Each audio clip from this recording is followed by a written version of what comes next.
There we go. Now you can hear me, right? Isn't sign language beautiful? I mean, body language rather.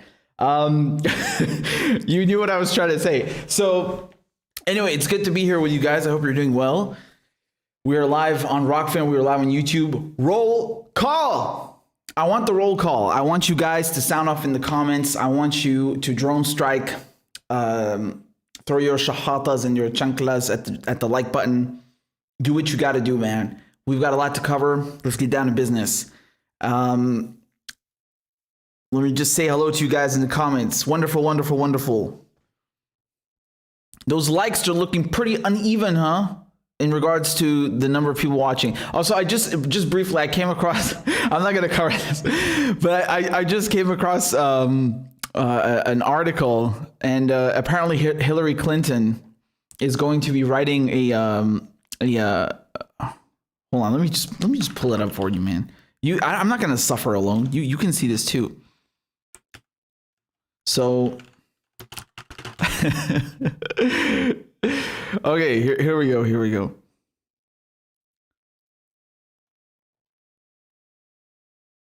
God, this is just atrocious. What perfect timing. Okay, let's take a look, guys. Sound off in the comments. Y'all better be sounding off in the comments. Okay, so this is to do with Hillary, right? So Hillary Clinton is co-writing a thriller novel that reckons with a post-Trump world.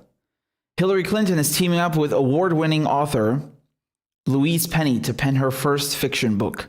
The novel centers around a novice Secretary of State working in the administration of a rival politician who tries to solve a wave of terrorist attacks. State of Terror, that's the name of the book, is set to arrive in bookshops on October 12th. Oh, wow. I mean,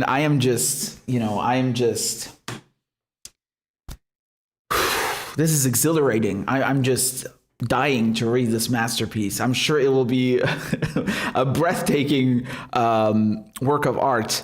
So it's so funny, right? Because, Hillary Clinton used to be Secretary of State, right? And it's like she's trying to imagine herself in the battling Trump. What is this? This is horrendous, man. This is so horrendous. I really don't want to go any further. Can I stop? Please, can I stop? I need to stop, man. So let's just look around this. The novel centers around a novice Secretary of State working in the administration of a rival politician who tries to solve a wave of terrorist attacks. The newly minted president has been inaugurated after 4 years of American leadership that shrank from the world stage. A clear swipe at former President Donald Trump. So, is she sad that she didn't get an appointment or a position in Biden's administration?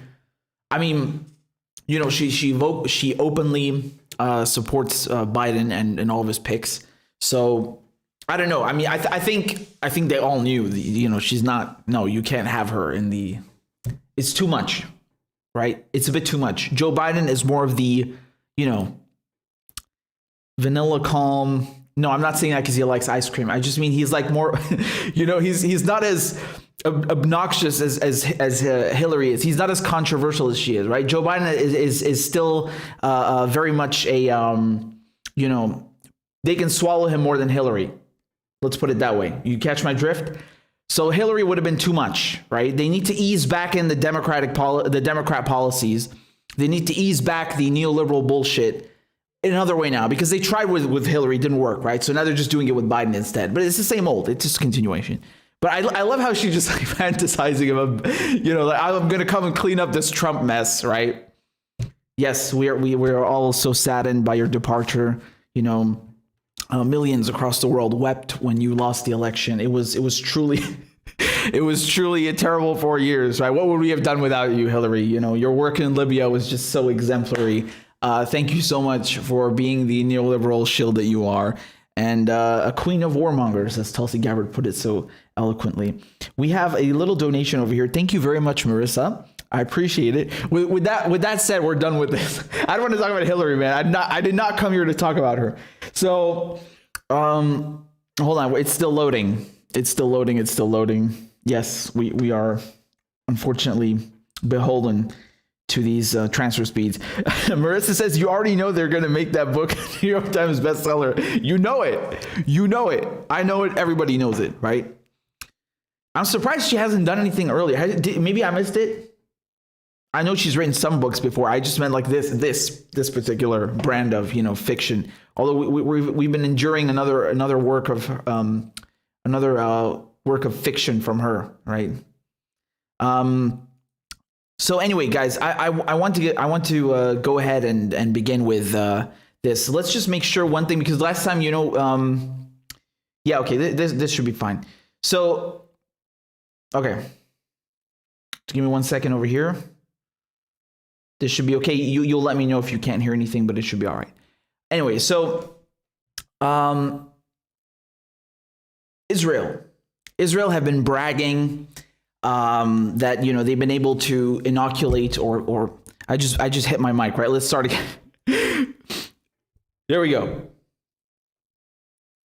Israel, the Zionist occupation, they've been bragging, okay, that they've been able to vaccinate their population faster and in larger numbers than any other place, right? So the caveat here, yes, the caveat is that when they say, look, we've inoculated so many people at you know, breathtaking speeds, they're not counting the Palestinians, are they?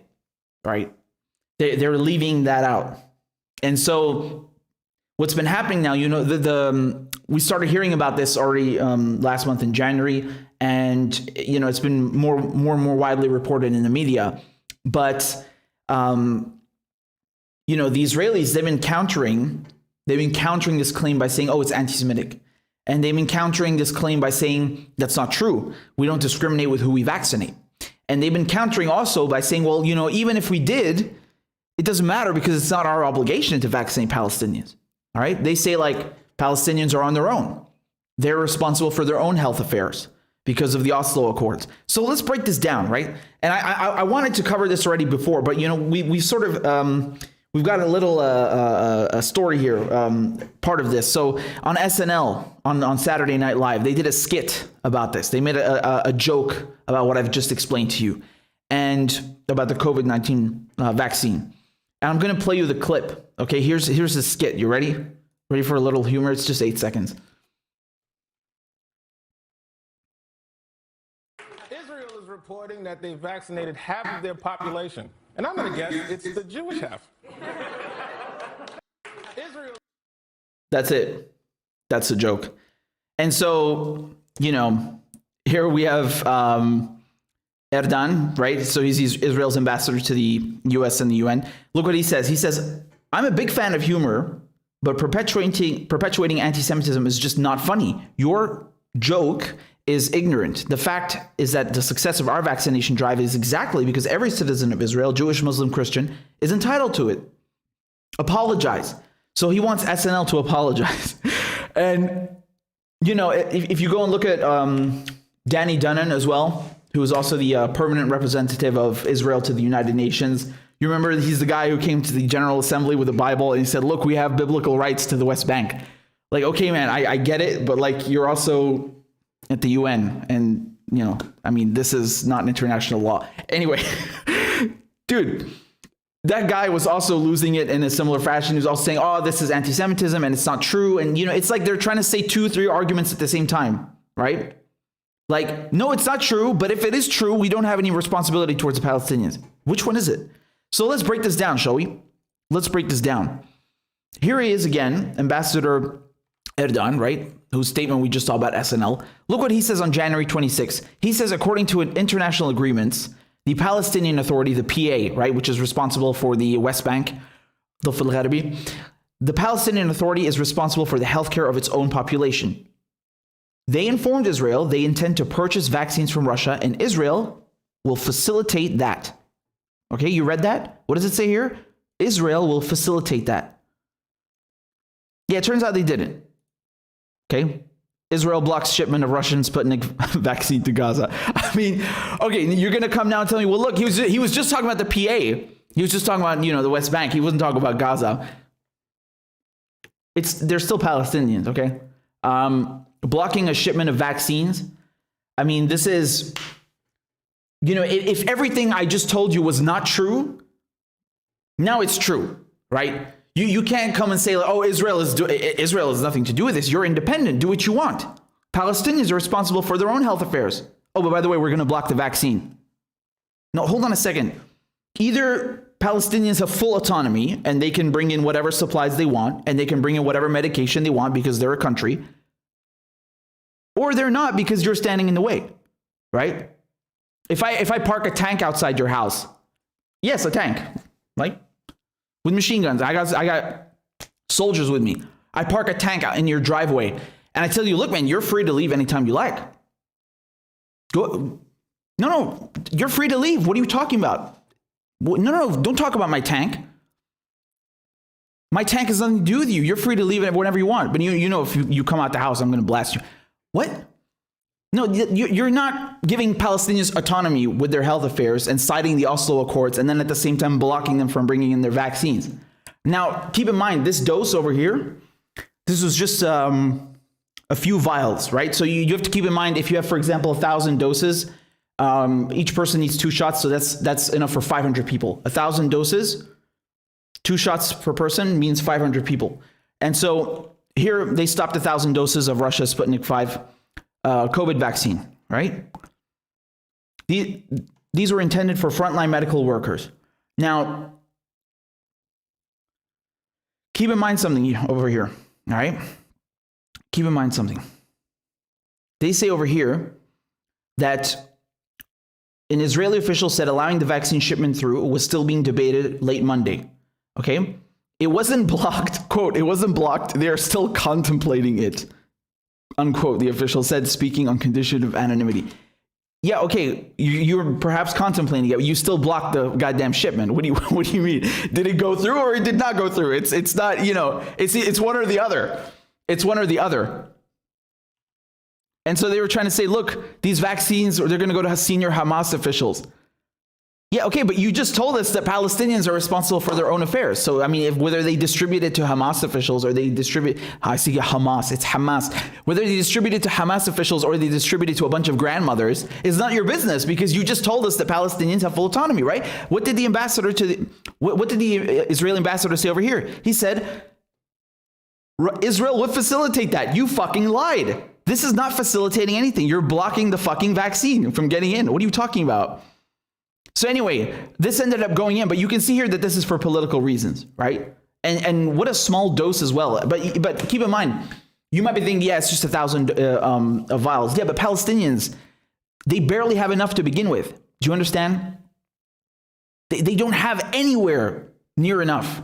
Never mind compared to Israel. And so I want to read you this little passage over here. I want to read you this little passage from Médecins Sans Frontières, so Doctors Without Borders. Okay, and this was written by Matthias Kennis. I hope I'm saying his name correctly. So he wrote this 2 days ago, right? And he says, as a medic, I'm shocked. The internationally acclaimed COVID-19 vaccination success of Israel has a dark side, the consequences of which are being felt cruelly in the West Bank territory of Palestine, where I work, and in the blockaded Gaza Strip, where my Médecins Sans Frontières colleagues work. So you have to remember, if you watch, for example, Abby Martin's film, Gaza Fights for Freedom, or, you've just been following what's happening in Gaza. Gaza is under siege, both by Israel and Egypt. Israel controls and tells the Palestinians what they're allowed to bring into Gaza, right? So this is not just about COVID vaccines. This is also about cement, right? After they destroyed all these homes, people can't rebuild. They're still living in rubble. I mean, it's horrendous, right? So Israel has managed to vaccinate nearly 4.2 million people with a first dose. That's around 50% of the population, and 2.8 million people with the full 2 doses. That's more than 30% of the population. Meanwhile, only several thousand doses are available in the Palestinian West Bank, and the delivery of 20,000 reported to have arrived last weekend in Gaza scarcely scratches at the surface of the needs. At a generous maximum, assuming that the 35,000 reported Sputnik and Moderna vaccines are all available, that will be around 0.8% of the Palestinian population. To make that clearer, you are over 60 times more likely to have a vaccination in Israel than in Palestine. Israel has a responsibility as an occupying power to ensure the medical supplies of the occupied people, including, quote, adoption and application of the prophylactic and preventative measures necessary to combat the spread of contagious diseases and epidemics to the fullest extent of the means available to it. So I posted this a while back, right? I posted this on Twitter, Article 56 from the Geneva Convention. So you can see here, it clearly spells out that when there's an occupation, a military occupation, the occupier has a responsibility to vaccinate, to provide medical assistance and services and infrastructure to the people that they're occupying. And so for the Israelis to come and say, well, look, the Oslo Accords give Palestinians full autonomy. No, that doesn't alleviate you from this. You are occupying Palestine. I mean, this is, it's not you're not half occupying it. No, you're occupying it. You're occupying the West Bank. You're occupying East Jerusalem. You're occupying Gaza. You're also occupying the Syrian Golan Heights. Yeah. So that's a fact. You are occupying those lands. You are occupying Palestinian land illegally under numerous UN Security Council resolutions. You have a responsibility towards the Palestinians. I wish this were the most egregious affront on the Palestinians. I wish. Right? If this was all they've ever done to the Palestinians, whew, this pales in comparison to the bombings, to the wars, the siege in general. I mean, it's just right. So this is just another brick in the wall. This is a continuation of what we already know. So just to continue over here, just to go back to the letter from Matthias. Right, he says that a few kilometers away in Israel, all the vulnerable groups have been vaccinated. And they are planning to move on to vaccinating healthy adults and youths who are less vulnerable, especially to severe complications. Here in the West Bank, there are around 10,000 doses, which is enough for 5,000 people to be vaccinated. In the hospital where I work, staff have been offered the vaccine, but the available doses do not come close to covering the healthcare workers, let alone the elderly and people with medical conditions that make them susceptible to dying of COVID-19. If asked why vulnerable people cannot be vaccinated in Palestine, I do not know how to answer. It is inexplicable and unbelievable. Worse than that, it is unjust and cruel. We hear information about additional vaccines coming to Palestine from various donation mechanisms, but they are not here now. And a half-hour drive away, Israel has piles of vaccines and is moving on to vaccinating non-vulnerable groups, right?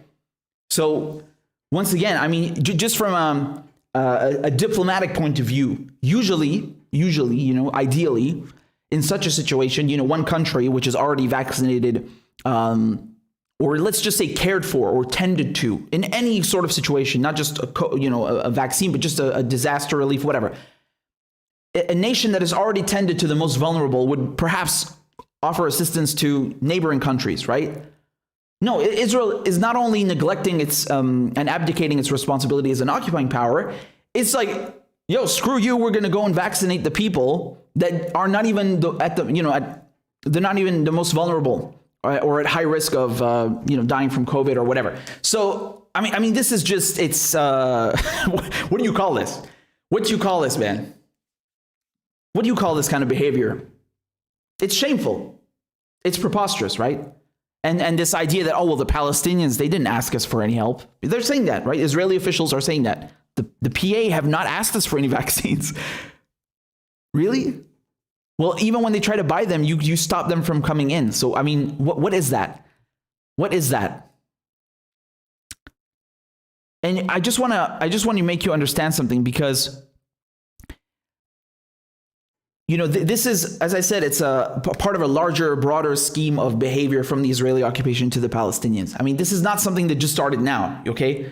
As I told you, there's a siege on Gaza alone that's been going on since, 2014, right? So you had Operation Cast-Lead in 2009, and then in 2014 you had Operation Protective Edge, and I mean, they just bombed the crap out of Gaza. It's in ruins. They can't even import concrete. They can't even import cement. They can't even import building supplies. It's just horrendous. No construction supplies. Israel controls everything that goes in, and this is going back several years, right, before there was any coronavirus. So it's not just confined to this. And just to give you some other examples, this article over here, this is from 2010, right? World Health Organization says medical supplies blocked from entering Gaza. The WHO says Israel is blocking vital medical supplies from entering the Gaza Strip. The UN agency says it is impossible to maintain a well-functioning health system if necessary supplies are not available. Right? They're not letting in necessary medical equipment, spare parts, and repair crews to enter the Gaza Strip. This goes back decades, man. This goes back decades. Right? Here, this is from Human Rights Watch from 1996, and there's the same in the Los Angeles Times. I don't know if you can see the logo at the top, but this is from the Los Angeles Times. Also, it's just about the same topic in 1996 when they had a closure, right? So, faced with the rapidly deteriorating economic and healthcare conditions in the West Bank and Gaza Strip, Israel took steps Sunday to slightly ease the strict closure it imposed on March 3rd. So, you know, Israel is randomly, arbitrarily, on a whim deciding what is allowed into the occupied Palestinian territories, who is allowed in and out of the occupied Palestinian territories. They control everything. So you can't come here and then say like, oh, we got nothing to do with that. How does that work? Palestine is independent when you want them to be independent, and then when it doesn't suit you, they're not, right? So just a few weeks ago with the ICC, with the International Criminal Court saying they're extending their jurisdiction to the occupied Palestinian territories, the Israelis are saying, oh no, you can't do that because Palestine is not a state under international law. But when it comes to the COVID vaccines, oh, Palestine has full autonomy with their health infrastructure, and you know we have nothing to do with that. But we're going to block their vaccines from coming in. What the fuck? make it make sense. Make it make sense. This is hypocrisy of the highest order. And then they got the nerve to ask SNL to apologize over a skit. No, you apologize for withholding vaccines from the Palestinians and hoarding all of it to yourselves. You don't even fucking need them. This is unbelievable. They've inoculated their most vulnerable, right? And now they're moving on to the non-vulnerable groups and just abandoning the Palestinians. You know, and again, I wish this were the most minor of affronts on the Palestinian people. I wish, but it's just horrendous, right? It's horrendous. And you know, again, this goes back decades. And the reason that they're pushing back on this and claiming, oh, it's fake news. And even if it is true, we don't have any responsibility towards the Palestinians. The reason they're doing this is because they don't want you to understand that Israel is an apartheid regime. They don't want you to understand that Palestine is under occupation. They can't have you understand that, right? They don't want people to understand that because the whole shtick, right? The whole cover story is that, you know, oh, Israel is the only democracy in the Middle East, right? That's their slogan. Really? Are you sure? You can't really be a democracy when you neglect to treat Palestinians the same way you treat the rest of your citizens, right? I mean, you got about, 1.8 million Palestinians living inside of what you call the state of, what they call the state of Israel. And I mean, they have separate laws for Palestinians, for fuck's sake, right? You got zones A, B, and C when it comes to the West Bank. Gaza is under siege. Like, who are you kidding? But of course, they're not going to tell you that in the mainstream media. They can't have you understand that it's completely asymmetrical. I mean, Israel has complete, total dominance over the Palestinians. By land, by air, by sea, by everything that goes in and out, by who goes in and out, complete dominance. But yet they want you to believe that Israel is innocent and, you know, Palestinians, oh no, they're just foolish and they're just corrupt and they're just terrorists and they can't do anything. Really? Incredible. Incredible how it's always the fucking Palestinians, right? It's never the Israelis who are doing something wrong. Unbelievable. Crazy. What astronomical odds. You got some real fucking good math going on there. I mean, even in the face of a pandemic, right? They're still pulling the same old nonsense, right? It never changes. What do you expect?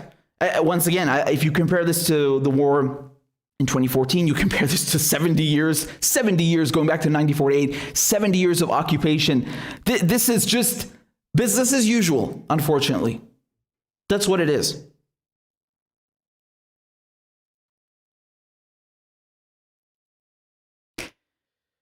Oh boy. It's heartbreaking, man. So we've got a couple of super chats. I'm gonna read them to you. Real Politics, thank you for the super chat. Says Infrared is a new channel and we stand with Papi Chulaman challenging the establishment. Much love to you guys. Thank you. I appreciate that very much. I appreciate your support. And, you know, we also got Ruth donating some tips on Rockfin. And Ruth says the witch is still stirring up her fantasy brew, just no one is drinking it, right? So she's talking about, you're talking about Hillary Clinton, right? So a second I threw me up like the witch, which witch? Oh, Hillary, right? We started with her. So I appreciate that very much. Thank you. But man, it's, I'm still pissed off about this thing in Palestine because, it's like, people say, oh, okay, it's an apartheid regime. I mean, it's more than that, right? It's more than that. It's a regime that is illegally occupying other land, building illegal settlements. It's ethnic cleansing, right? Transfer of population. It's a crime against humanity. It's a very clear definition. It's an occupation. That's what it is, man. It's a colonial settler occupation. That's what it is.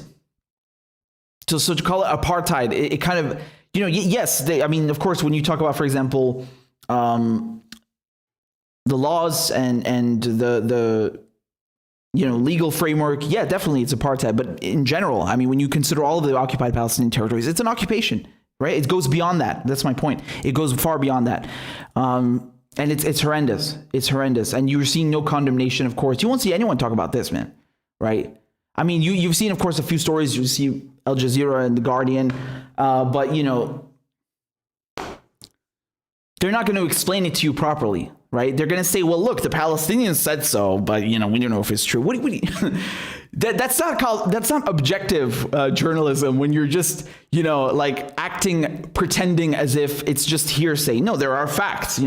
Palestine is being illegally occupied by Israel. Israel controls everything that goes in and out of Palestine. It's a fact. That would be objective journalism to fucking report that. But you're not reporting that, are you? You're just saying, oh, look, man, according to the Palestinians, some vaccines didn't get through. No, they fucking didn't get through. Why are you sugarcoating it? Why are you lying? It's really unbelievable, right? This is what we mean when we talk about stenographers, because they're just repeating what the Israelis are saying, right? According to the Palestinians, like as if it's just it's just what the Palestinians are saying is no truth in it whatsoever, really. Kristen, thank you for the donation, the sticker rather. I appreciate the sticker very much. So, Ted, I'm just seeing your comment down there. It says, Rashida doesn't say a word, and she had family in the West Bank. I guess she made a deal with Bibi. Okay, perhaps that's a bit of a stretch. I really don't know, man. But I do recall her saying she had family in occupied Palestine. But yeah, just in general, I don't think she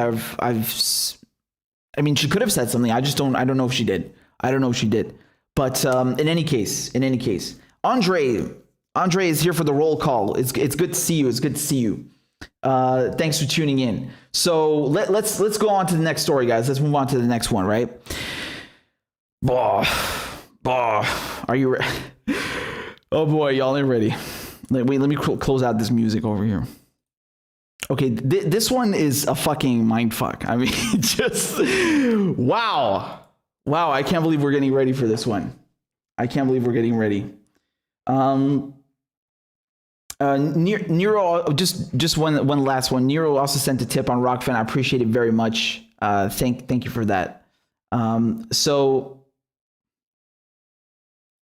all right, let's just get on to the next story, right?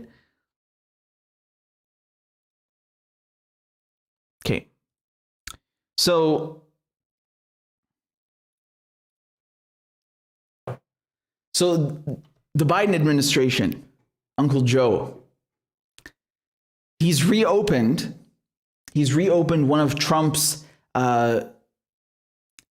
kids in cages facilities, right? So you remember the media frenzy. You remember they will always refer to this as kids in cages, right? And very, effectively that's what it was. They're putting kids in cages.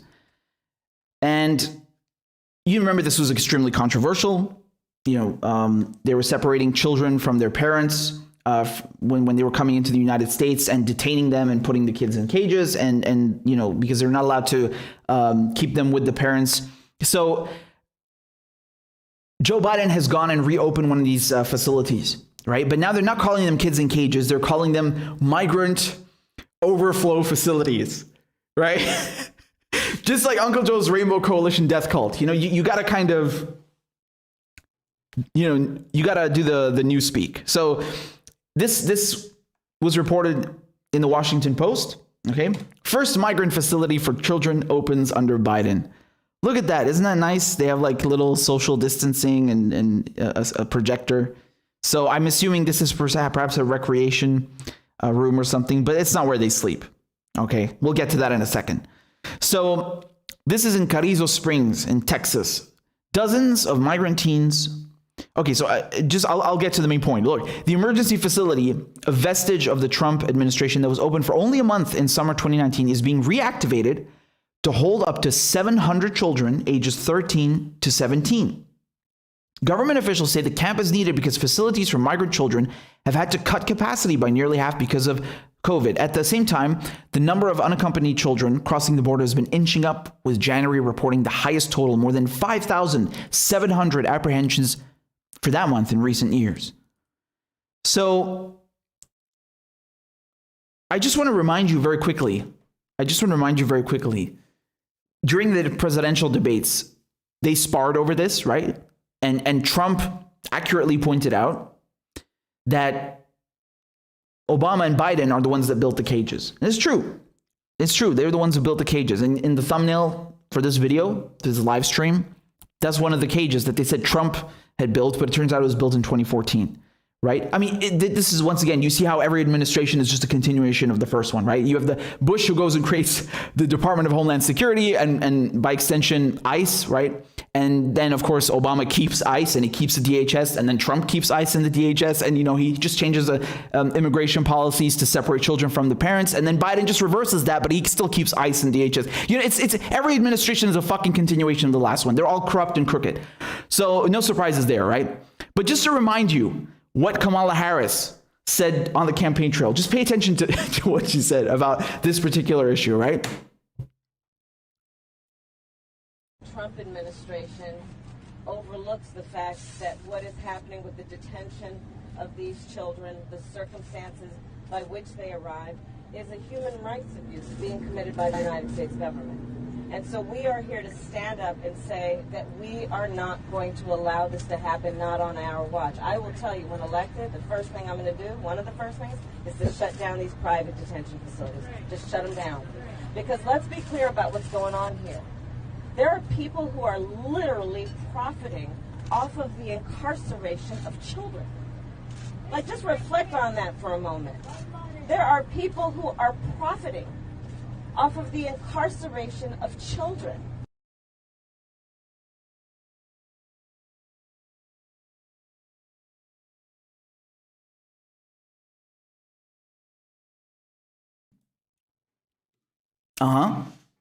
Yep.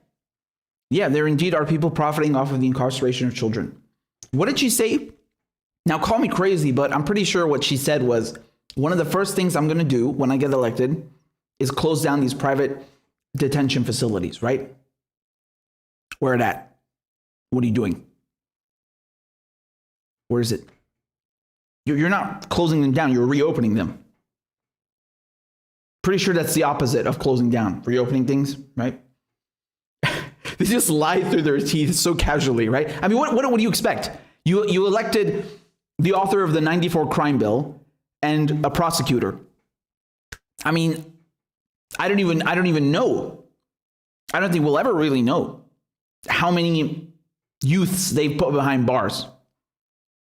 The figures that we have, the statistics of what the war on drugs has done, the decimation of countless communities, particularly communities of color. I mean, it's unbelievable, right? So what did you expect? These people, Kamala Harris, Joe Biden, their entire careers have been spent putting people behind bars. This is what they do. They made a career out of this. So, I mean, we're not entirely surprised.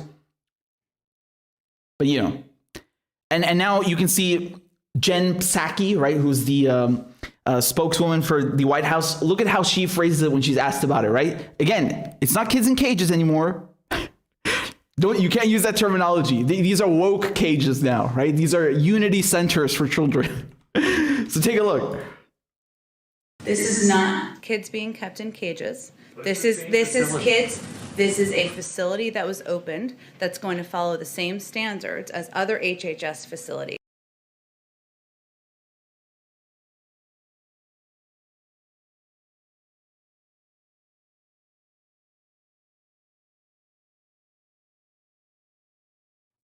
So you heard her. These are not kids in cages. This is just another facility. Wow, what an interesting way to put it. I specifically recall people talking about kids in cages and concentration camps even. That's what they called them, right? And now all of a sudden, oh, it's just another facility. You can't use that language with us. You can't talk about that. Now they've changed the language, right? And you look at how they're reporting this, also in the Washington Post. Let me zoom in for you. No, Biden's new border move isn't like Trump's kids in cages. And then they just basically go on to say, well, look, man, you know, Trump was separating children from their parents. Okay, that's true. That's the difference. What about the cages? Are they cages or not? Well, you know, Obama, he's the one that put up these things, you know, these fences that they're cheap. They're good for ventilation. They're good for the guards. The guards can just easily monitor what's going on. And it's normal, you know, to have that because you want to separate age groups. You want to have, you know, kids by themselves. You want to have, young boys by themselves. You want to have families, whole families together. You want to have mothers with their babies in certain groups. That's what they're trying to justify it as. And yeah, it looks like cattle, but you know, it's not the same thing. And now Joe Biden, what he's doing, you want to see the upgraded Unity woke cages? Okay. Are you ready for that?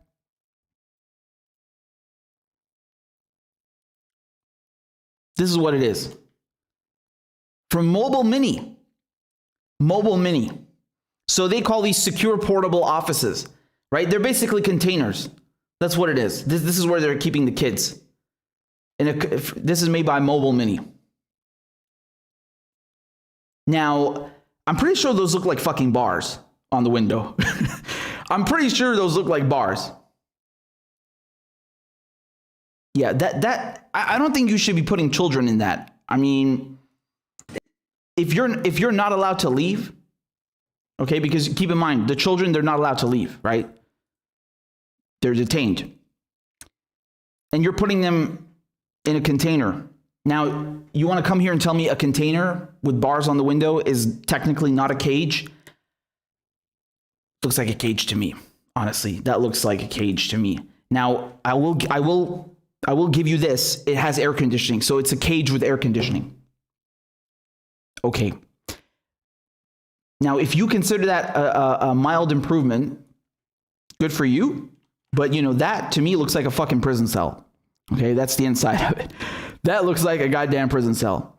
So, I mean, and that, by the way, this is just from the promo video, right? This is just from the promo video. So I'm not even sure what it looks like in reality for the kids, right? I'm not sure what it looks like right now for the children that are actually being detained by the Biden administration and these 700 kids. And I want to make something clear also. Okay, I want to make something clear. If Joe Biden has nothing to fear, why doesn't he just let cameras in, right? Why doesn't he let reporters in to see what conditions the children are living under? If you have nothing to hide, right? You have nothing to hide. If you're confident that the way you're treating these children is okay, then show us. Where is it? Why are you hiding it? You remember Trump let in cameras, right? He thought it was going to like invoke transparency or something, and it backfired completely. Yeah, no wonder. I mean, you saw the pictures, you saw the videos. Of course, I don't know what they were thinking, but you know, we got a glimpse, and we got a glimpse of what it is. And you know, it's so funny when you see comments like these people saying, "Oh my God, what a relief! My son just hugged me and said, Mommy, no more kids in cages." Tears of joy and tears of sadness. Right? This is November 7th, right after Biden won. Really? No more kids in cages? Wow. I love the whitewashing. It's really great how they just whitewash the crimes of Joe Biden. And you know, another thing I want to point out here for you, because there's a promo video, right? So there's a promo video over here from Mobile Mini. Take a look. Welcome to Mobile Mini Solutions. Our ground level offices are safe, secure, and very durable. All of our ground level offices are equipped with a full HVAC system. This type of unit is used for day-to-day operation like you would a normal office. Customers will bring in desks, they'll bring in filing cabinets, they'll hook up their... I love how the moment he opens the door, it looks like a prison. Did you see the bars on the wall? I mean, I think this is what it looks like before they've actually put the rest of the stuff in. The blinds, the light, the thermostat. Again, so you know, this thing is customizable. I don't know what it actually looks like right now. If Biden administration nothing to hide, they would show us. But just to further show you what's going on, The Guardian, they also wrote something about this. And if you look at what's going on over here, right? Okay. So again, they're talking about Carrizo Springs, so where they've reopened this facility. And if you look down here, the camp's operation will be based on a federal emergency management system where trailers are labeled with names such as Alpha, Charlie, and Echo, names which are commonly used in military detention practices. Camp Echo, for example, is a notorious site in Guantanamo Bay. I mean, it looks like a prison. The people are detained. There are bars on the window. And you want people to acquiesce and just kind of reluctantly just accept that, like that's normal. No, it's not normal. And you know, if you go and read one of the other pieces from the from the Washington Post, you know, they're talking about how in some cases you had the detention per day per child was costing around $775 fucking dollars. $775 a day per child. Where are these children staying? In the Ritz-Carlton? You could literally put these children each with their own fucking suite in the Ritz-Carlton and have a kindergarten teacher make sure they don't leave their rooms for that fucking money. No. We can't do that, right? You know why? Because Mobile Mini has to make money with their federal contracts. And of course, all the other people that are involved in this gigantic supply chain for the prison industrial complex, right? Of course, Joe Biden, of course, Kamala Harris have no problem with this. They've spent their whole fucking lives feeding the prison industrial complex, sending scores of young Latino, young Black, young people of color to jail. They made careers off of this. They've made so much, I mean, exorbitant amounts of money for people in the private sector with their policies. Directly, literally, firsthand. So, of course, I mean, this is just, you know, a continuation of what they've been doing for the last decades, their entire careers. And, you know, as Glenn eloquently pointed out, the best line perhaps in this article from the Washington Post, right? Take a look at this. The most colorful trailer is at the entryway where flowers, butterflies, and handmade posters still hang on its walls from Carrizo's first opening in 2019. Wow, that is so comforting and reassuring. There are some flowers and butterflies painted. I mean, what does that mean? You know what this reminded me of instantly when I read that? It reminded me of the U.S. prosecution when during the Julian Assange hearing. You know, they were saying something like, if you look at how prisoners are treated in these supermax, federal super maximum prisons, right? That's the worst of the worst. So like ADX Florence, which is where Julian Assange would likely end up if he's sent to the US and convicted. They said that, no, it's not inhumane because, you know, there's an arts and crafts program. What? No, the whole point of a federal supermax, and of course you also have ADSEG, is to keep prisoners isolated. They have no contact with others, and you know, like you can speak to other prisoners by screaming at the top of your lungs, you know, and you can have a recreation by going to a separate room on your own. Like, it's just, what are you trying to dilute over here? This is absurd, honestly. This is absurd. And so, you know, AOC commented on this, right? So she said, this is not okay. We're talking about the reopening of the facility, right, by Joe Biden. So she's saying this is not okay, never has been okay, never will be okay, no matter the administration or party. Yeah, she's absolutely right. And over here, she says also that, you know, it's only 2 months into this administration, and our fraught, unjust immigration system will not transform in that time. That's why bold reimagination is so important. Okay, so I don't know if she's trying to, cut slack for Biden here, but this line is important. Department of Homeland Security shouldn't exist. Agencies should be reorganized. ICE has got to go. Ban for-profit detention. Create climate refugee status and more. So she's absolutely right with this. I mean, as I told you just a few minutes ago, George Bush created the Department of Homeland Security, the DHS, and under that umbrella, you have all the other federal agencies regrouped. And of course, he created ICE as a result in 2005, was it, right? And then, of course, every administration since kept that. They're all a continuation of the previous administrations. They deviate a little bit, but in general, it stays the same. And so AOC is absolutely correct here, right? I think she should be given a bit more heat, though. And I couldn't help but I mean, Hank's Fingers on Twitter says, AOC, will you be doing a follow-up photo op? Asking for a few hundred kids still in cages. So you remember AOC, she went and cried in front of the cages at the side of the children, which I can imagine, is extremely gut-wrenching. Is she going to give the same heat to Joe Biden? Again, I completely agree with what she just said, right, about the federal agencies. But look at this, as someone points out over here. When it came to Trump, she was saying this administration has established concentration camps on the southern border of the United States for immigrants, where they are being brutalized with dehumanizing conditions and dying. This is not hyperbole. It is the conclusion of expert analysis. Okay, well, if that's true, and Joe Biden has just reopened one of those facilities, and he's just mildly alleviated some of the conditions, why aren't you giving him the same kind of heat? I just want consistency here. I'm not saying don't criticize Trump and don't criticize Biden. I'm saying no, criticize them both, hold them accountable. You're a congresswoman. You have extreme leverage, a huge platform. Give the same heat, right?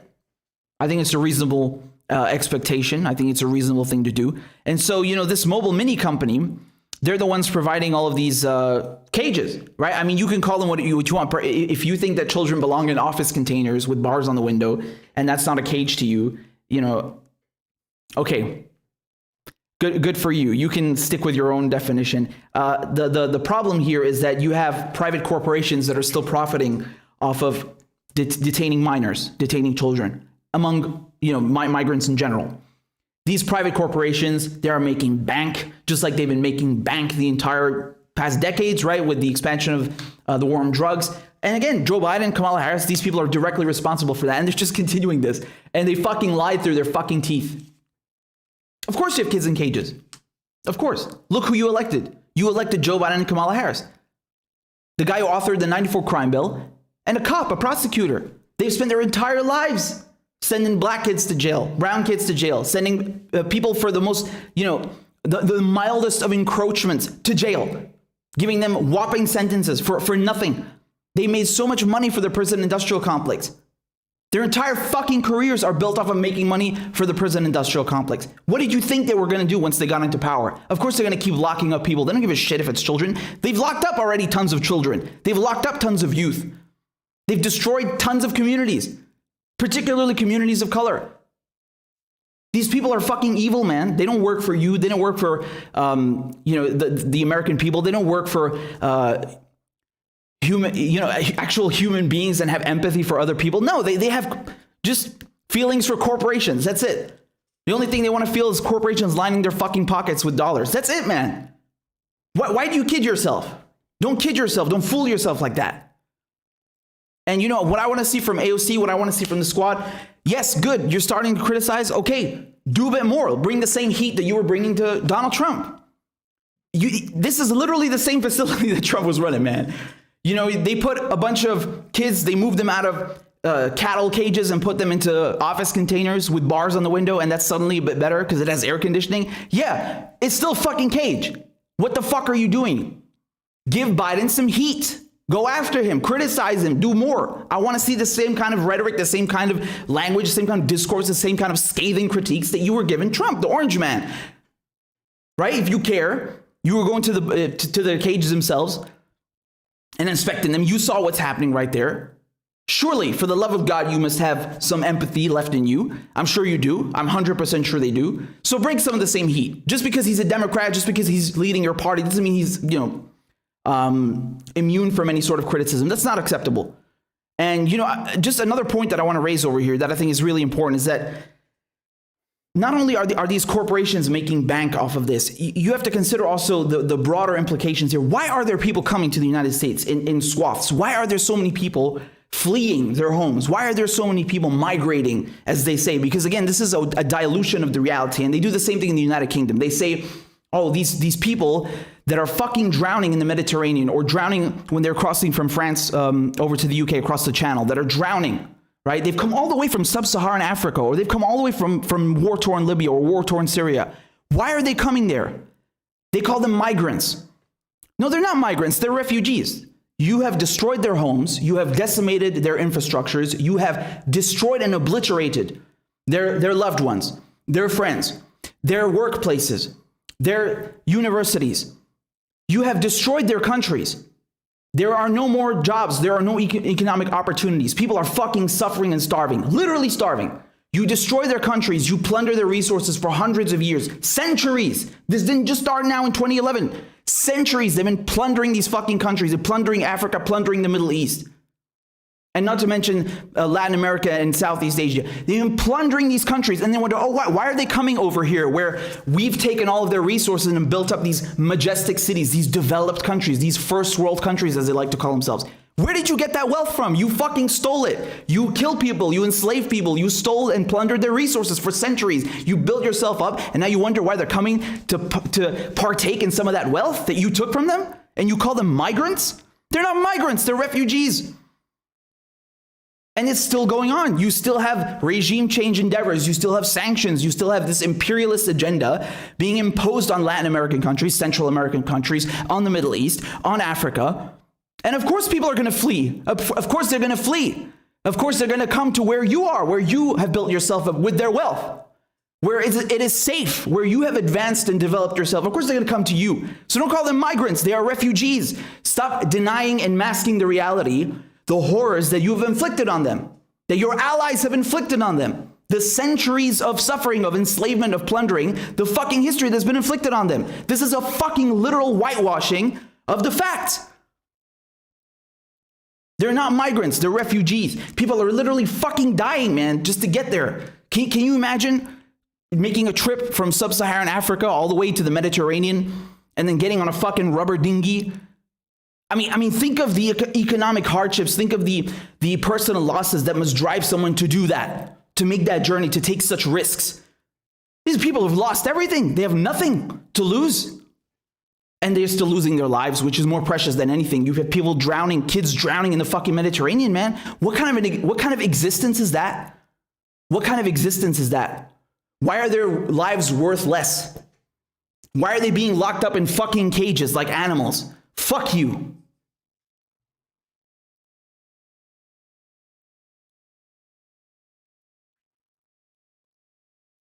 I'm so angry by this, man. I really am. They've destroyed our countries. They've destroyed our countries. They murder our people. They steal our shit. And then they dehumanize us further. They treat us like fucking cattle, right? They lock us up in cages.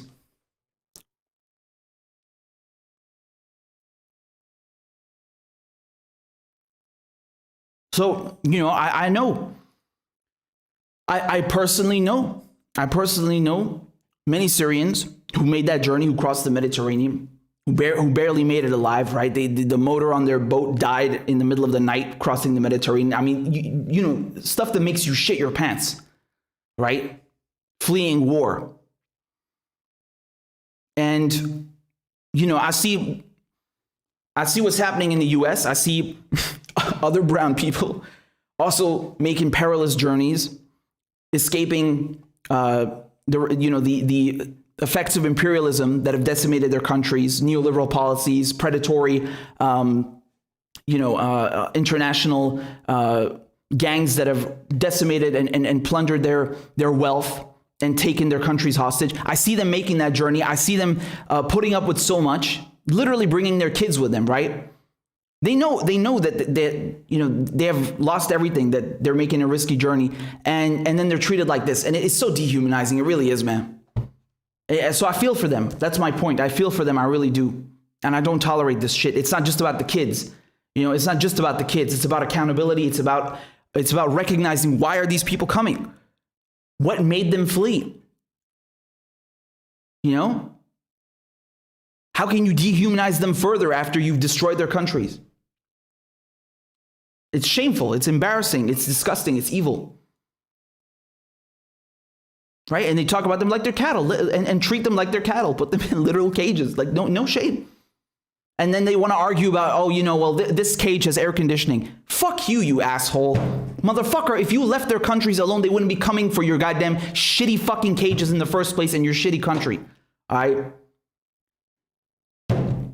It's so, it really, it makes my blood boil because, again, I mean, I personally know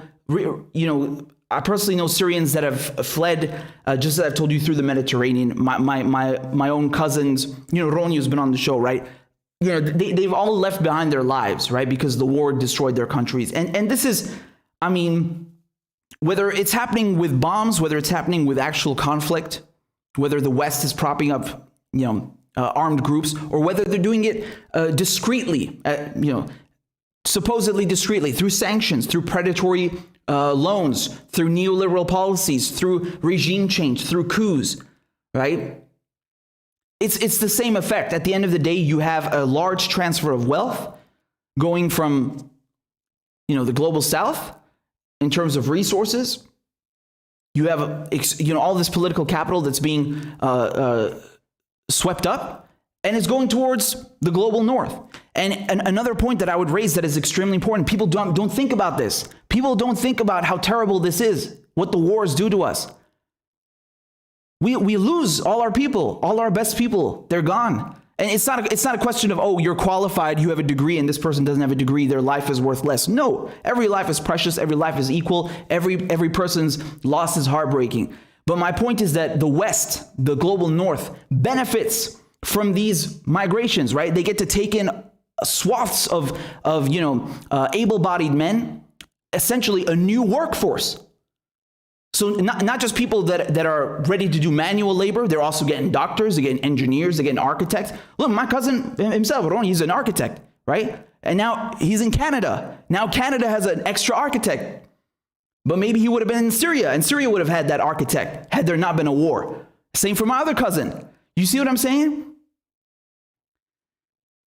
So there's not just a transfer of wealth, there's a brain drain, as they call it, right? There's a transfer of human capital as well.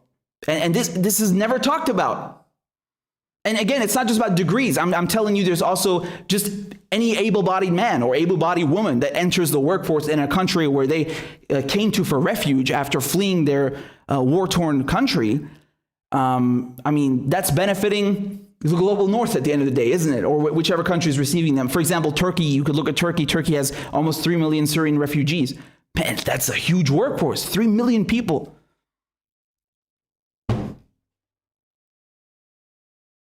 So it's heartbreaking, you know, and again, it's not just, you know, about me or some anecdotal thing. I can look at any country, perhaps in Latin America or Central America or, you know, North Africa or Sub-Saharan Africa, Southeast Asia. I can look at so many countries that have been affected by imperialism, not just today in the 21st century, but, you know, 200 years ago, 300 years ago, where we had this plundering, we had slavery going on, and you know, there's a continuous transfer of wealth, and it just keeps on going. It's still happening to this day. And that's why we speak also of neocolonialism, right?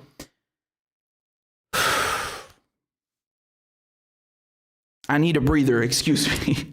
I just need a sip, man. It is heartbreaking.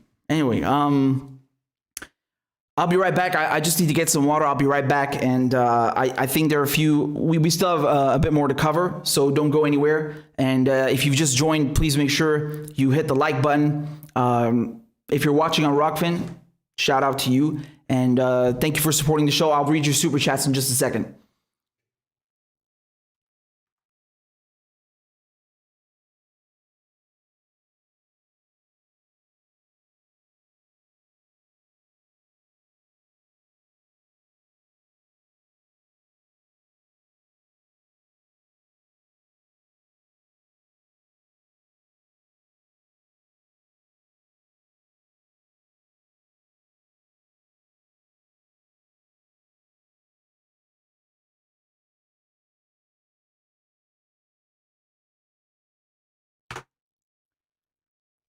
All right, I'm back. So we got.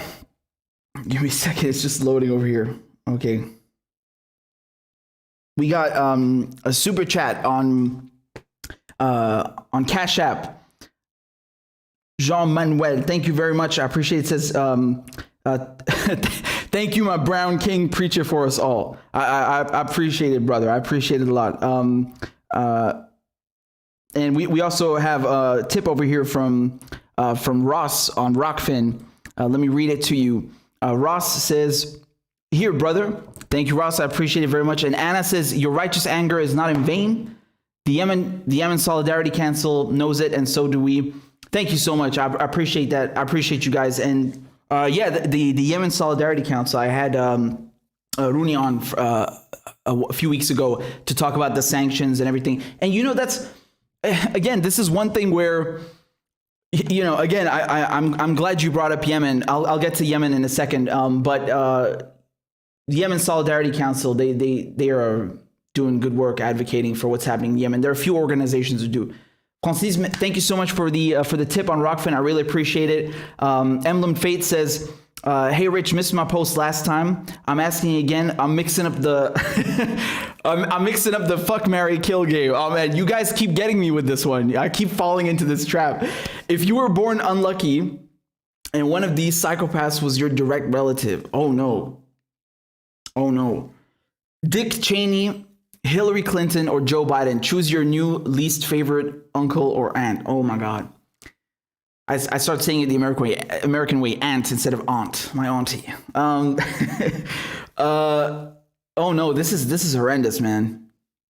No way Dick Cheney is going to be my relative, because Dick Cheney shot his best friend in the face and made him apologize for it. That's a real story. I think he was cleaning his shotgun, allegedly. With Dick Cheney, I don't think he would, unload a firearm accidentally. But and he made him apologize for it. So I have to say Biden. You know why I'm going to go with Biden? Because Dick Cheney and Hillary are just, they strike me as being a tiny bit more evil. And that's saying something, given how evil Joe Biden is. Again, that's the thing with Biden. He seems like a bit more, it goes over people's heads. But that's actually his camouflage.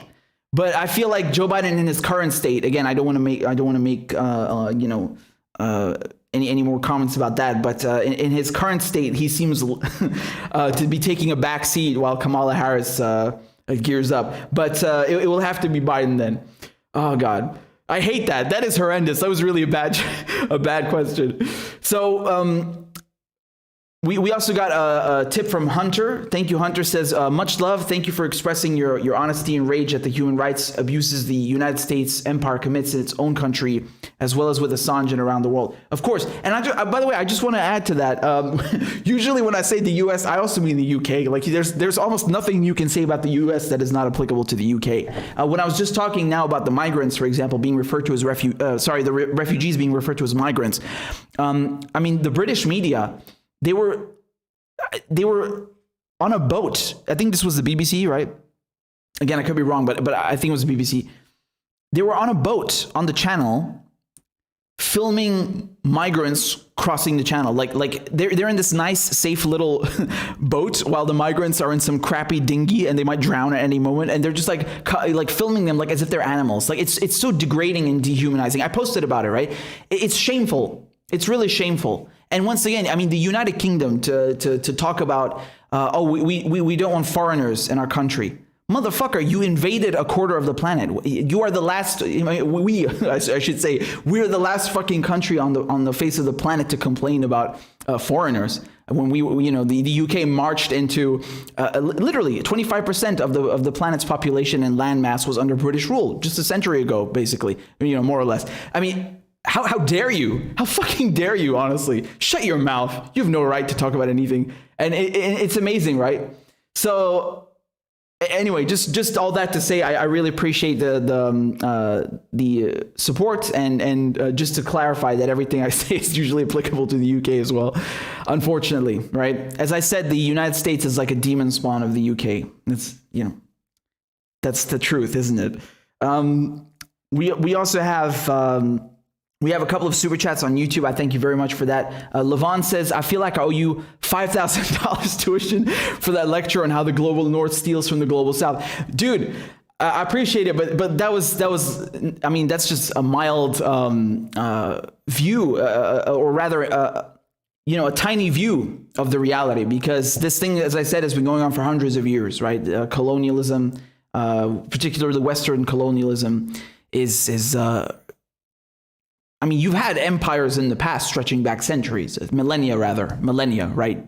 But Western colonialism, we are still experiencing the effects of it. As I said, people still speak of a neo-colonialism, and it's another level of evil, I would argue. And you could also attribute that also to, the various technological advances, but it's just another level of evil. I mean, we're talking about, unprecedented transfers of wealth, right? So I hope that was I'm thankful it was informative, and I hope to. I've talked about this before, I'm sure, but I will keep on in any case. North Blend says, "Love your show. Thank you for telling the truth.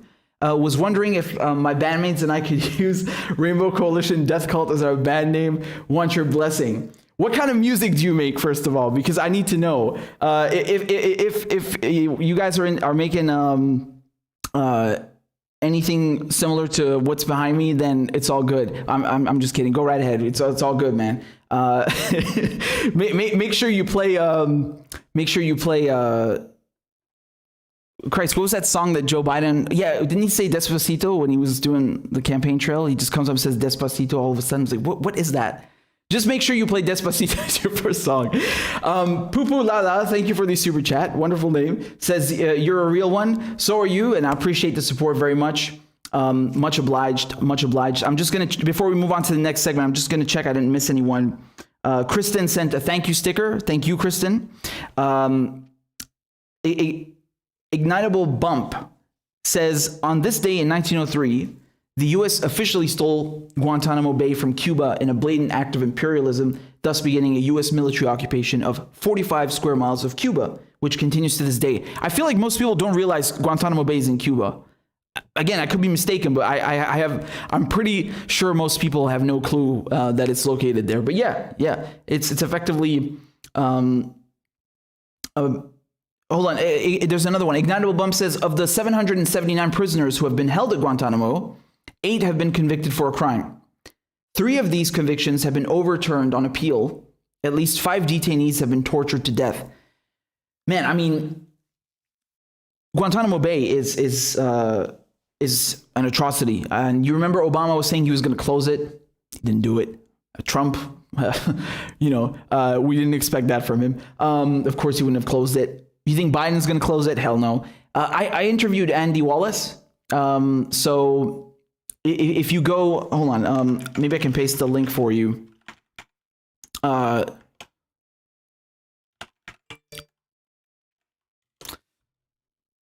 Yeah. So I'm so sorry I said Andy Wallace. Andy Wallace is a mixing engineer. He did Metallica, Linkin Park, Nirvana. I meant Andy Worthington, but Andy Wallace is my favorite mixing engineer. No, Andy Worthington. He did he was a media partner with WikiLeaks. He did the Gitmo files, and he's done so much research and excellent work on Guantanamo Bay. I interviewed him a few months ago, after the Julian Assange extradition hearing. It's on the channel, right? So I'm trying to find the link for you. But if you type Andy Worthington, Richard Medhurst, it'll come up immediately. And he's great. He's amazing. And here we go. I found it. So there we go. So someone's been kind enough to post it on Reddit. I don't know why, but that's cool. So I'm posting it now in the chat if you want to go look at that. And yeah, he's like the authority, Worthington, he's like the authority on Guantanamo Bay. And he talked about a lot of what you just mentioned. And, how one prisoner was, for example, the conditions are so horrible that they would lie and accuse other people of being terrorists, thinking that they would get treated better, and then you'd have innocent people being sent to Guantanamo Bay who have done fucking absolutely nothing wrong, and it's just horrendous. And that's just one part of the puzzle. So there you go. I pasted the link. North Blend says it's a hardcore punk band, 80s sounding. We'll make sure to cover Despacito and shout you out, of course. Hell yeah, that's what I want to hear. Go for it. Go for it. All the best. All the best. So let's move on to the next segment. Oh boy. Oh boy. So here we go, man. Neera Tanden. I know you hate hearing about her, but I'm going to do something different today. I'm going to make the case for Neera Tanden. Yes, you heard that correctly. I'm actually going to make the case for Neera. You know why? Because I think that we've been perhaps a bit too rash in our judgment. We've been too quick to condemn Neera for her past behavior. I want to plead my case to you, okay, and advocate on her behalf for her nomination to head the Office of Management and Budget. So let me pull up my thesis for you. So I think personally that Neera Tanden, okay, yes, Neera punched her coworker. Yes, Neera outed a sexual assault victim. Yes, Neera wanted to invade Arabs and steal their oil. Yes, Neera took millions from corporations. Yes, Neera supports apartheid Israel. Yes, Neera is a crooked swamp creature and the perfect choice to head the OMB. You see? I think that's a solid case, man. I mean, given how corrupt Joe Biden's administration already is, given that all of his picks have already succeeded, I mean, we don't want to ruin his hot streak, right? You can't have Joe Biden in the White House and not have a swamp creature like Neera Tanden as the head of the OMB. I mean, they go like a hand in glove, right? They both want to cut Social Security. They both love wars. They both want to crap all over the global south. You know, one and the same, man. They love private corporations. Yeah, they're one and the same. Let's not ruin the swamp creatures, man. Come on, let them have their party. I think she'd be a great addition. So look, her vote was supposed to take place today. Okay, it was postponed. Okay, so let's read a bit from this very quickly, because the last couple of days, her nomination has been imperiled by the fact that Joe Manchin is saying that, he's potentially not going to vote for her. And given how tight given that the Democrats, they hold 50 seats in the Senate and Kamala Harris being the tiebreaker vote, given how tight their margin is in the Senate, just one Democrat refusing to vote for her can put her whole nomination in grave danger, right? So over here is from CNN. It says, key committee votes postponed and troubling sign for Tanden nomination, right? So just to remind you have committee votes first, right? So 2 hearings that were scheduled to vote on Neera Tanden's nomination to be the director of the OMB were unexpectedly postponed Wednesday, a possible indication that her imperiled nomination may be being pulled. Senators want more time to consider the nomination. An official on the Senate Homeland Security and Governmental Affairs Committee who is familiar with the matters tells CNN. A senior aide on the other panel, the Senate Budget Committee, told CNN its hearing also was postponed, and the chairman, Bernie Sanders, an independent who caucuses with Democrats, he's a Democrat basically, and who has clashed with Tanden in the past, personally informed Tanden on the phone Tuesday night about the committee's plans to postpone the markup. And by the way, I'm pretty sure it's in the same article, but if we scroll down over here, you can see that Bernie Sanders found out that Neera Tanden was Biden's pick to head the OMB through the media. I mean, that just shows you how little they respect him, honestly. Remember, he's the goddamn chair on the Senate Budget Committee. You would think that given the fact he was running, he was one of the front runners in the race, and he got behind and supported Joe Biden. He rolled over another time for the DNC. No, they were going to crap all over him. So that's how he found out, which shows how much they respect him.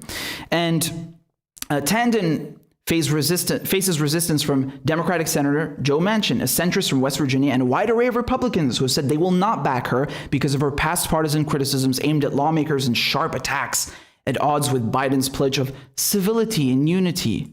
Unity! I need to get my Dave Chappelle ring out, my Rick James ring. Yeah, look, man, Uncle Joe's Rainbow Coalition death cult. We need to have unity, right?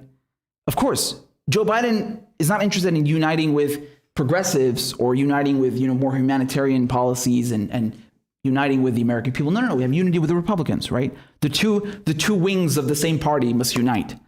Not the government with its people. No. You can go and screw yourself.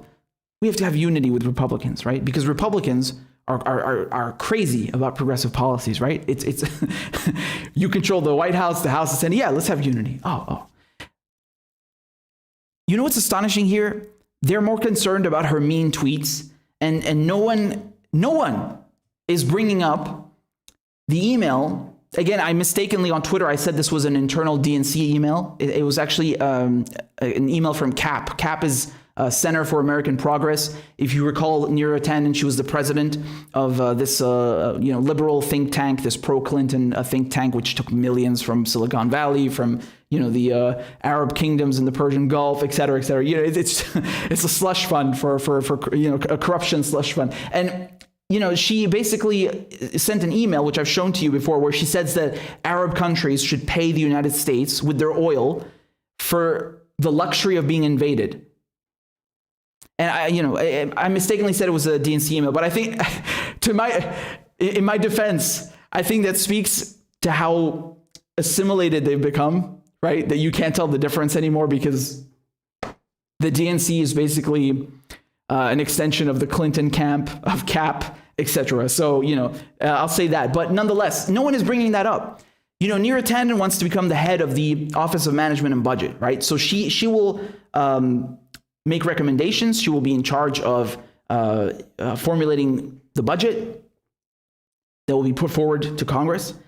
And this woman was saying that Arab countries, particularly Libya, so this is back in 2011, should pay the United States with their oil as a thank you, basically, for being invaded. Why? To fix the deficit. And she says in the email, right? I'll pull it up for you just to jog your memory. She says in the email, because it's to fix the deficit. She says, we don't want to cut things like Medicaid. You don't want to cut social welfare programs. Here we go. This is the email, right? So I've read it to you a million times and read it again. We have a giant deficit. They have a lot of oil. Most Americans would choose not to engage in the world because of that deficit. If we want to continue to engage in the world, gestures like having oil-rich countries partially pay us back doesn't seem crazy to me. Do we prefer cuts to Head Start or WIC or Medicaid? Because we live in deficit politics and that's what is happening and will be happening even more. So this woman, this swamp creature named Neera Tanden, who is saying, should Libya pay us back for invading them, wants to head the OMB. And this is how she rationalizes budgetary decisions. This is her thought process. This is the real Neera Tanden, right? Because this email was leaked. So this is how she thinks in private. This is what she suggests. Is this what you want being whispered into Joe Biden's ear? Is this kind of stuff? I mean, not that Joe Biden needs anyone to convince him, right? That other countries should be invaded. He's pretty good at that himself. But is this really what you want? Is this the kind of person you want making budgetary decisions who thinks that you can fix the deficit by invading fucking countries and stealing their oil?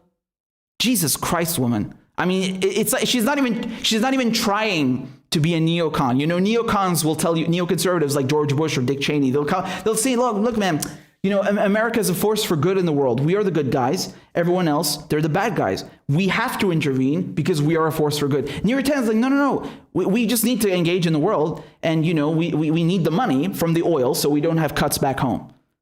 It's just straight up imperialism. Like, we want to steal your shit. Give us your shit.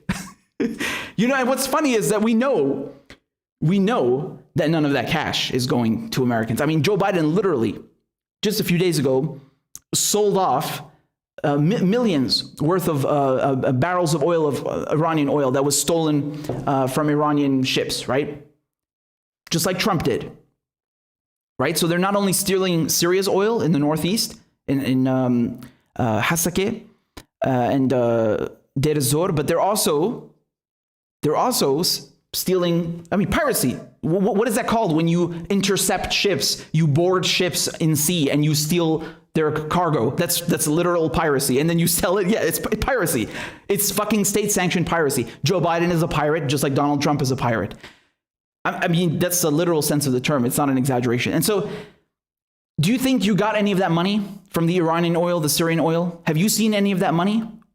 You could have a lot of $2,000 checks, right? I mean, Syrian oil alone is producing like $30 million a month, right? That's a quarter of the government revenue in Syria. It used to be. Did you see any of that money? You're never going to see any of that money, okay?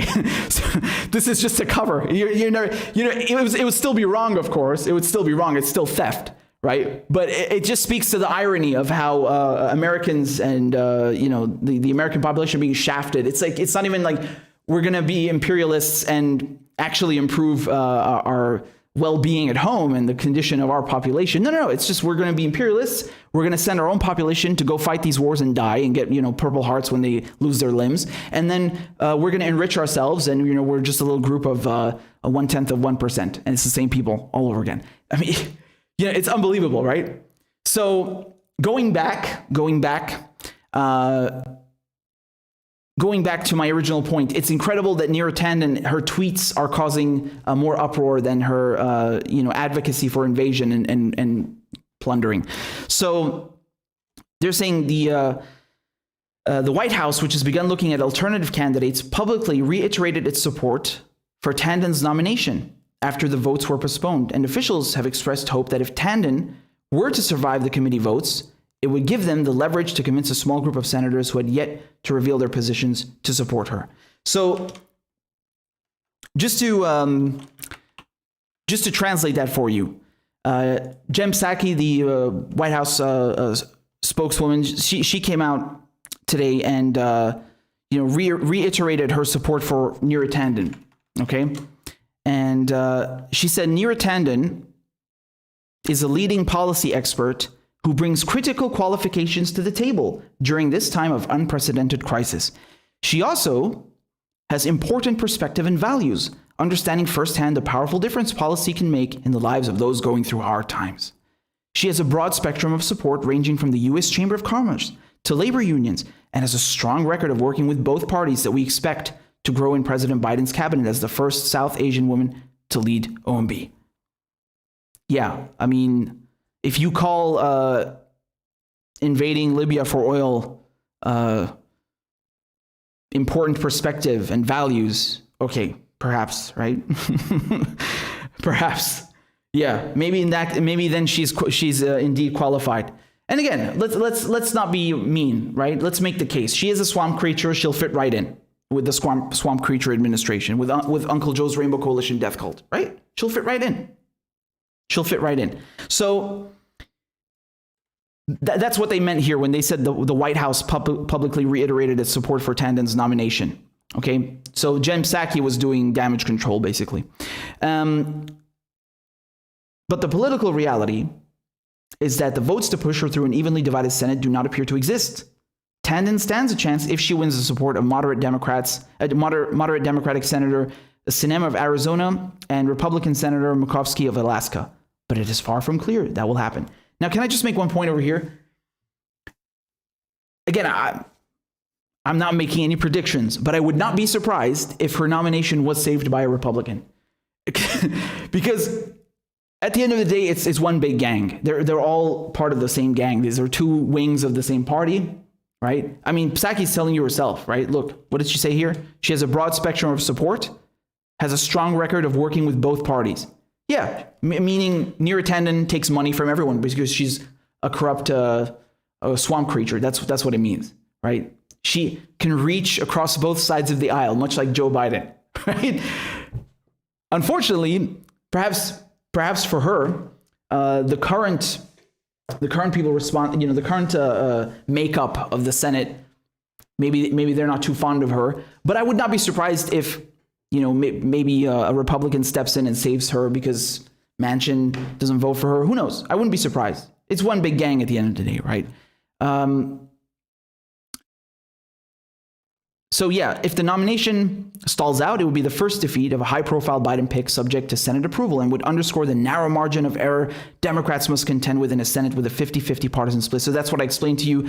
They just have a tiebreaker vote with Kamala Harris. Now, just to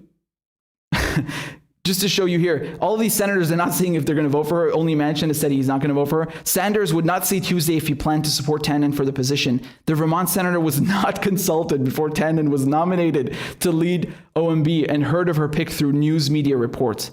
That's just, they've cucked you, Bernie. They cucked you so bad. Why do you let them do that to you, man?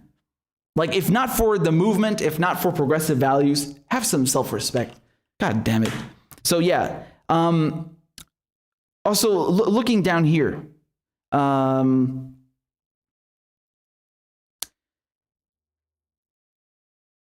they're thinking of, a potential alternative, but I mean, they're not saying that right now. So, the White House, they're not willing to pull the plug on Neera Tanden just yet. Okay. But if she doesn't get it, they're saying as for replacements, the Hill is strongly pushing Shalonda Young, who last month was nominated as deputy director of OMB. They believe her confirmation is assured, officials say, because of her strong relationships with both parties. And if I recall correctly, Shalonda Young, she would be the first African-American woman to be deputy director of the OMB, right? When asked about the possibility of nominating Shalonda Young, Jen Psaki declined to engage. So you see, that's basically because they don't want, they want to, the White House wants to save face. It's very embarrassing that this is causing more friction than they had hoped. And so, they're not going to abandon Neera Tanden just yet. Who knows, man? Like I said, maybe a Republican saves her or something. Who knows? Who knows?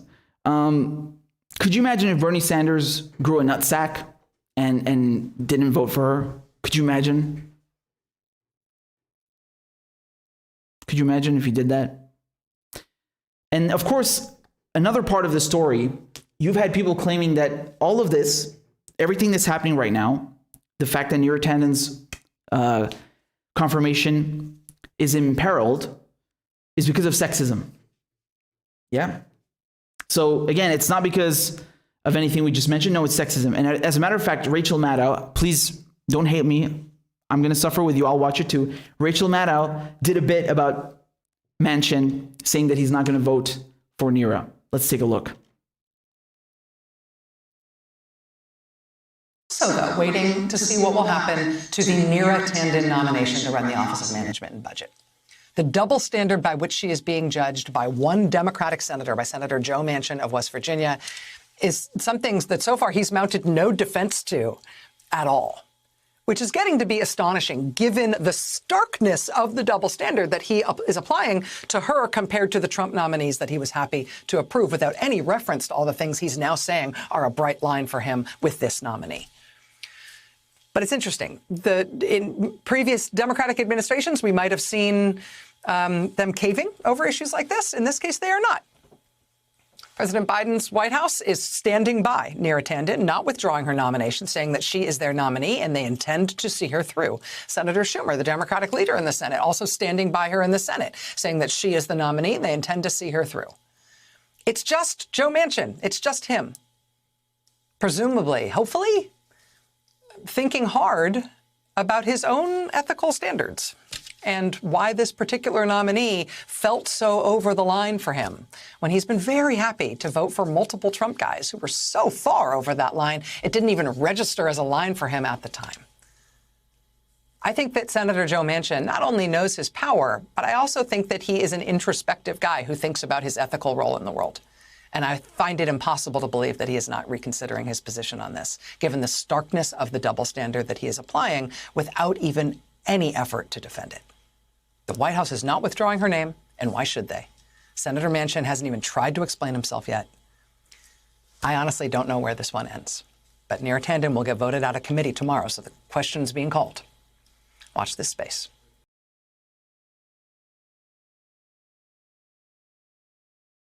Lots of Okay. I love how she, in the same sentence, talks about voting for Neera Tanden and having an ethical responsibility. What? I mean, look. Let's be clear here. I'm not too particularly well versed with Joe Manchin's Senate confirmation voting record, but I mean, I agree. I agree in a sense, that if he has voted for other swamp creatures that happened that were nominated by Trump, and then he has a problem with this swamp creature, I mean, yeah, it's something off there, right? It's not consistent, to say the least. But to pretend that Neera Tanden is some kind of angel and that someone who doesn't vote for her is abdicating their ethical responsibilities as a senator, I mean, what are you smoking? If you vote for Neera Tanden, you should question your ethic and moral standing, in my opinion, right? I mean, once again, this is not a sexism issue, as many in liberal, neoliberal media are claiming. There are actual concerns with who she is as a person. Yeah, the policies that she's tried to push. Right. Once again, she completely wholeheartedly supports Hillary Clinton. I mean, she's a lapdog of Clinton's, right? And she has no problem with Israel, right? She had a little sit down with Netanyahu. She's great friends with AIPAC. She's all on board with cutting Social Security. There's a video on Twitter someone pulled up about her talking about cancer treatment being limited. I mean, it's horrendous. And, the fact that she thinks invading Arab countries and then asking them to pay the U.S. back with their oil for budgetary reasons does not sound off alarms and, set off alarms and have red flags going up for everyone is unbelievable. I mean, no one is talking about this, right? It's just her mean tweets. No. Fuck the tweets. Look at how she thinks about solving budgetary problems, about fixing the deficit. You want her to head the OMB? Her idea of solving the deficit is going to war and plundering people's oil. Have you lost your fucking mind? This is probably one of the last people on earth you should put in charge of the OMB. A fucking monkey would do a better job. A child would do a better job. Someone with no understanding would do a better job because they would not be as destructive. Do you understand? Anyone besides Neera Tanden would do a better job because you can't have someone who thinks the United States should invade Arab countries and steal their oil is a fix for the deficit and for not doing, cuts to social welfare programs.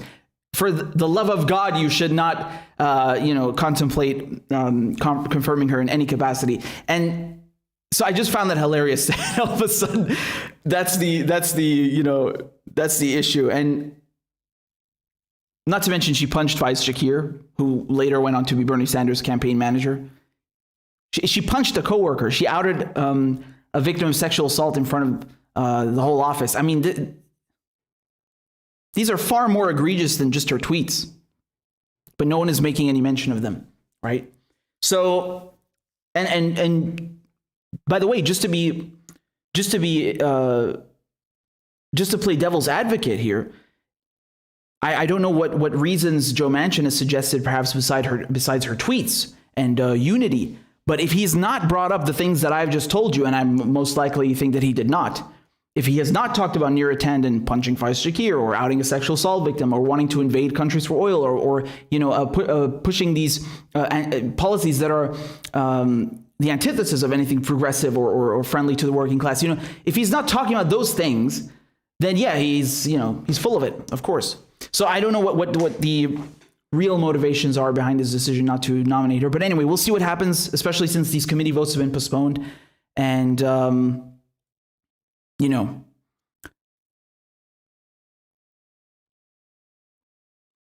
Bernie Sanders, I'm afraid, I'm pretty sure he's going to vote for her. I'm not sure, but, we'll see. In any case, just remember at the end of the day, this is all a clown show. Whether Neera Tanden gets a nomination or not, they will just find another swamp creature. Right? They will just find someone who is, still budding, to become a future Neera Tanden, right?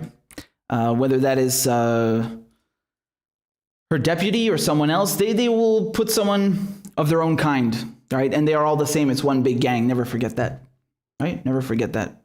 So there you go.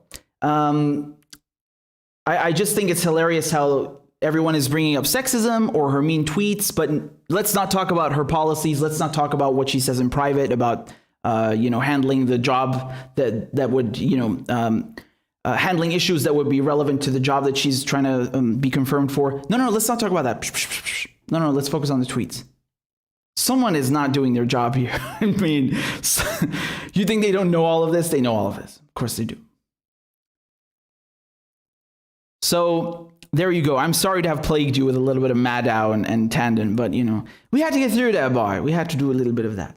So Kim Martin, thank you very much for the tip on Rockfin. I really appreciate it. We also have another one from Emlyn Fate. Emlyn Fate says, I also get the brain drain. Just look at Africa, the richest and poorest continent. So many African and diaspora rank high in America and UK, but thanks to colonialism. That brain can't go to our countries, and when we do organize, like Libya, coups happen. Yeah, absolutely, right? So when I was talking about that earlier, I gave like an anecdotal example with my family, but I was talking about everyone. Like you could apply this, as you just said, to Sub-Saharan Africa, to North Africa, to Central America. I mean, all of these countries, all of these places, all these regions that have been affected by colonialism, whether it's today in the 21st century or 50 years ago or 200 years ago, there's always been a massive transfer, not just of wealth, of resources, of finances, but also of human capital, right? Whether that's, again, I don't like these terms of skilled or unskilled labor. Labor is labor, man. If someone's putting in sweat, they're putting in work, that's work, right? So nonetheless, my point is that you always have a transfer of human capital, and as we said, a brain drain, and an entire workforce. Let's say just include everyone, a workforce, and who's benefiting from that, right? It's these countries that more often than not have caused the initial atrocities, right? And then in Arabic, we say yurfus, right? Birfusu. It's like to kick away something, right? Birfusuna, like they cause people to come over, refugees, and now they call them migrants. And then even then they treat them like animals. And I mean, you shouldn't be treating animals like that either. But you understand the figuratively speaking, they lock people up in cages. They watch them, half drowning, filming them like it's a sport or something, and they dehumanize them. And that's my point, right? So after everything on top of that, they dehumanize us. And it's really disgusting, honestly. There you go. And we got a super chat over here from Summer Allen. Thank you, Summer. Says, why would Neera Girl Boss Tanden care about destabilizing Arab countries if its effects won't affect her? Exactly, man. Why would she? Why should she care? Why should she care, right? Hey, you want to have cuts to WIC and Medicaid, do you? No? Good. Let's go invade Libya. What kind of logic is that? Again, my favorite part about that email, if we look at it again, is how Faiz Shakir, who she punched, not over this, but over another incident, he answered her a minute later. Like, it took him 1 minute to be like, what the fuck are you talking about? You see the adverse incentive problem here? If we think we can make money off an incursion, we'll do it. Like, of course. Anyone in their right mind would immediately see that, you're off your rocker. I mean, what are you talking about? Stop it right there. So that's really the most damning thing. Jonas, thank you for the sticker. It says thank you. I thank you. I appreciate it very much. Maui Bill says, keep doing what you're doing, Papi. You give me some hope when it looks like there's none. I'm very humbled by that comment. I appreciate that very much from you. And of course, always we're gonna keep on keeping on. I'm just double checking that I didn't miss anyone's donations or something. You'll excuse me. Oh, we have a new patron on Patreon, Kitty M. Thank you very much. I really appreciate your support. I'm gonna play Crab Dance just for you. Clap for that, you stupid bastard. And Corn Pop was a bad dude. And he ran a bunch of bad boys. Listen, fuckhead, you have fucking crossed the line. claiming I'm the enemy. You got that, you goddamn son of a bitch? I don't give a fuck what you think, bitch. Good morning. Sunday morning. Cut that bitch off. Hey, why you texting? Why? You're getting nervous, man. Calm down. It's okay. Okay. Suck my dick and choke on it. I yield my time. Fuck you.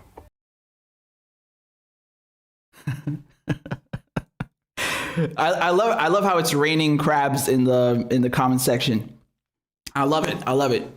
By the way, if you just tuned in, make sure you roll call, type present, type here, whatever. And even if you're watching on replay. And with that said, if I may plug the show, I don't think I plugged the show. Please support if you can on Venmo or CashApp or PayPal. There's a QR code that you can scan, and you do that with your phone's camera. Anything is greatly appreciated. And I would also highly encourage you to sign up on Rockfin. Now you can do that for free. And if you look at the screen, you're going to see all the other channels that are also on Rockfin, right? So we have yours truly. We have Jimmy Dore, Nico, Convo Couch, Graham, Unauthorized Disclosure, Ron Placone, Whitney Webb, Hardlands Media, Status Quo, Lee Camp. I mean, dude, all of Lefty Media is over here, you know? It's a great thing. We have another platform. We have another place to grow. And you can make an account for free. It doesn't cost you anything. I'm live on Rockfin right now. But if you do subscribe, okay, it's like Netflix. You get everybody's premium content, right? So that means you can go to Jimmy Dore stuff, you watch his premium. You go to Ron Placone, you watch his premium. Graham, everyone. It's $9.99 a month, $10 a month basically, and you're supporting independent media. We get paid better on Rockfin. There's no censorship. So this is the future, man. This is the future. And there you go, right? So rockfin.com/RichardMedhurst. By the way, I would just say one thing. If you are already supporting the show on Patreon for $10 a month, I would advise you to switch over to Rockfin because, you know, Patreon takes a cut. And I don't know how much it is. I think it varies, but Rockfin doesn't in any case. And as I said, you will get everyone's premium. I think it's a really good deal, right? It's like Netflix or politics. So I would recommend that you switch from Patreon to Rockfin if you can afford to. And in any case, I'm grateful for all your support regardless, wherever. And yeah, and there you go. So that's it, man. Did I forget anything? I don't know. Oh yeah, well, obviously there's a Patreon. There you go. You can also help on Patreon if you want. Donate as little or as much as you'd like. And the last thing that I would do, we also have a GoFundMe. So I keep forgetting to show it. I'm going to finally show it this time. There we go. I think we're at 90% of the goal. You guys are awesome, man. Look at this. We're around 90% there. So, man, we have one donation from Matthew. Thank you, Matt. But look at the one before that is like almost a month ago. So let's get to that goal, guys. Let's hit the goal. And you know, this allows me to do things. Well, obviously with the travel restrictions now, it's a bit harder. But for example, when I went to cover Julian Assange's hearing, that was thanks to you guys, right? I was able to do that. I mean, I'm beyond grateful. So if you can donate, I really appreciate it. And the link is down below. Yeah, that's about it, man. So. Thanks so much for supporting the show. Thank you for tuning in. Of course, as usual, all of these segments will be up shortly. You can watch the live stream on replay. I appreciate it when you like the video, when you comment. All of this helps. So, you know, because we have the algorithm to deal with. So thank you for that. I really appreciate it very much. And last but not least, because people have asked me about this, I fixed the promo code, right? So if you go to the store, if you want to get one of these, which Mona designed, and they are absolutely amazing. Uncle Joe's Rainbow Coalition Death Cult.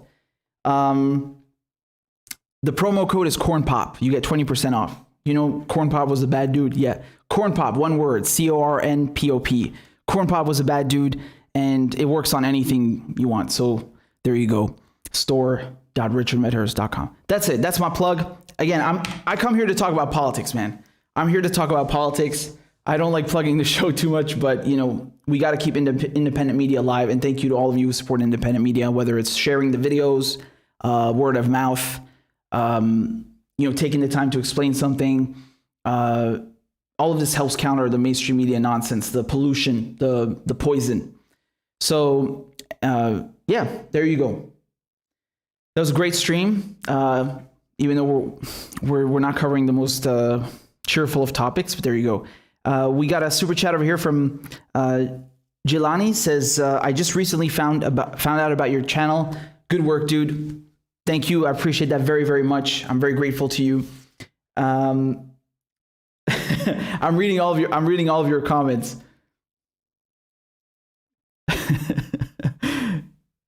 Yes, as Thomas says, don't forget to drone strike the like button. Hold on, let me just scroll up over here. You guys are the best. You really are. Couldn't do this without you. So thanks a lot for that. I'll catch you guys later. Be well, be safe. Ma salame. Bye bye.